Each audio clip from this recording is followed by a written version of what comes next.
பசும்பொன்னில் முத்துராமலிங்க தேவரின் நினைவிடத்தில் மரியாதை செலுத்திய மதிமுக பொதுச் செயலாளர் வைகோ தேவர் தமது வீட்டிற்கு வந்ததையும், மதுரை மீனாட்சி அம்மன் கோவிலில் தலித் மக்களை அழைத்து செல்ல மகாத்மா காந்தி உத்தரவிட்ட நிகழ்வையும், நேதாஜி சுபாஷ் சந்திர போஸுடன் சேர்ந்து சுதந்திர போராட்டத்தில் ஈடுபட்டு நீண்ட காலங்கள் தேவர் சிறைவாசம் அனுபவித்ததையும் வைகோ நினைவு கூர்ந்திருக்கிறார்.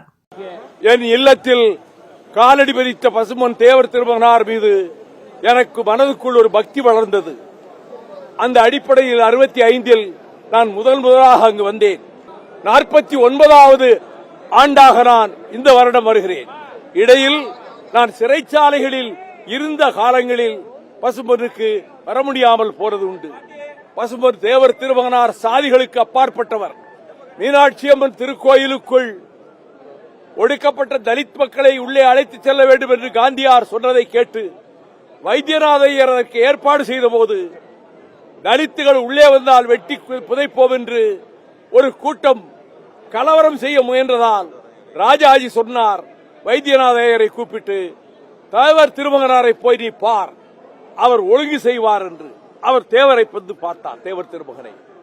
உடனே ஒரு அறிக்கை விட்டார், ஒடுக்கப்பட்ட தலித் மக்களோடு அடியேனும் கோயிலுக்குள் வருவேன், எவனாவது வாலாட்ட முனைந்தால் நடப்பது வேறு என்று எச்சரிக்கிறேன் என்று சொன்னார். அதை துண்டு பிரசுரமாக அடித்து எல்லா இடங்களும் விநியோகித்தார்கள். அதைப் போலவே அந்த ஆலய பிரவேசம் நடந்தபோது எந்த அசம்பாவிதமும் நடக்கவில்லை. தன்னுடைய பசும்பொன் பகுதியிலே இருக்கக்கூடிய நிலைகளை, ஒடுக்கப்பட்ட தலித் மக்களை, தேவேந்திரகுல மக்களை உழுது சொந்தமாக்கிக் கொள்ளுங்கள் என்று ஏற்பாடு செய்தவர்தான். காலச்சூழலில் விபரீதமான ஒரு நிலைமை ஏற்பட்டு அவர் குற்றச்சாட்டுகளுக்கு ஆளானார். அதற்கு அப்பாற்பட்டவர். நாட்டின் விடுதலைக்காக பிரிட்டிஷ் சிறைச்சாலைகளில் தமிழ்நாட்டில் அதிக நாட்கள், அதிக வருடங்கள் சிறையில் இருந்தவர் பசும்பொன் தேவர் திருமகனார். வங்கத்து சிங்கம் நேதாஜியினுடைய வலதுகரமாக சேனாதிபதியாக இருந்த தேவர் திருமகன் நேதாஜி அழைத்துக் கொண்டு வந்து மதுரையிலே ஒரு பிரம்மாண்டமான ஒரு பொதுக்கூட்டத்தில் நேதாஜி பேச்சை தேவர் திருமகனார் மொழிபெயர்த்தார். குருட்சேத்திரத்தில் அர்ஜுனனுடைய அம்புகள் எப்படி தொடுக்கப்பட்டனவோ அதை போல பிரிட்டிஷ் ஏகாதிபத்தியத்தை ஒழிப்பதற்கு இந்த நாட்டின் தேசிய படை உருவாக வேண்டும் என்று அந்த கூட்டத்திலேயே சொன்னார் நேதாஜி அவர்கள். நேதாஜியினுடைய மறு உருவமாக திகழ்ந்தவர் பசும்பொன் தேவர் திருமகனார். இன்று நாட்டின் முதலமைச்சர் முதல் அனைத்து கட்சி தலைவர்களும் பசும்பொன்னுக்கு வந்து அவருக்கு மரியாதை செய்வதை எண்ணி நான் உண்மையிலே பெருமிதம் கொள்கிறேன், மகிழ்ச்சி அடைகிறேன்.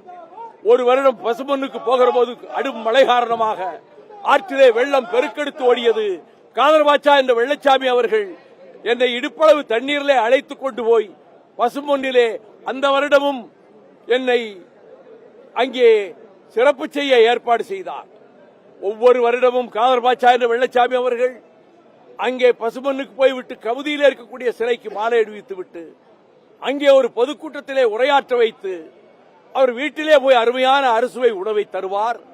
ஒரு கடைசி வருடம் நானும் என் ஆறுயிர் சகோதரர் சொல்லின் வேந்தன் காளிமுத்து அவர்களும், பசும்பொன் சிவகங்கை மாவட்ட செயலாளர் தாவண்ணா கிருஷ்ணன் அவர்களும், கட்டபொம்மன் வழித்தோன்றல் கா சுப்பு அவர்களும் அங்கே பசும்பொன்னுக்கு சென்று விட்டு கவுதியிலே வந்து மேடையில் பேசிவிட்டு காதர்பாட்சா அவர்கள் வீட்டிலே விருந்து உண்டதும், அதுதான் கடைசியாக இந்த மற்ற தலைவர்களோடு நான் கலந்து கொண்டதும் எனக்கு நினைவுக்கு வருகிறது.